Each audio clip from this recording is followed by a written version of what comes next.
For example like Vijay sir.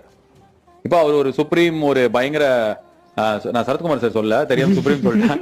அதாவது ஒரு பெரிய இடத்துல, ஒரு ரொம்ப உயரிய இடத்துல இருக்க ஒரு நடிகரா இருக்கும்போது அதை நான் விட்டுட்டு அரசியல் கட்சி ஆரம்பிச்சு வர்றாருன்னா அது அவரு தேர்ந்தெடுத்த பாதை.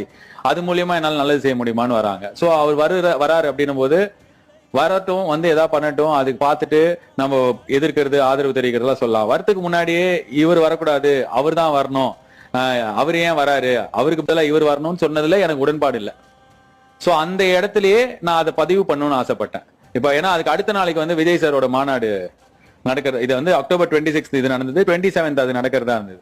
சோ எனக்கு என்னன்னா, ஃபர்ஸ்ட் டைம் ஒரு பெரிய ஒரு நடிகர் வந்து அவரோட நடிப்பு வாழ்க்கை இதுக்கப்புறம் நான் பண்ண மாட்டேன், நான் கட்சி ஆரம்பிக்க போறேன், ஆரம்பிச்சு நான் ஆக்டிவ் பாலிடிக்ஸ்ல அரசியல் நிற்க போறேன், நல்லது பண்ணணும்னு ஆசைப்படுறேன்னு சொல்லி வரத்துக்கு முன்னாடி வராத இவர் இருக்கு வரணும், இவர் தான் வரணும்னு சொல்றத எங்க வேணாலும் சொல்லலாம். அது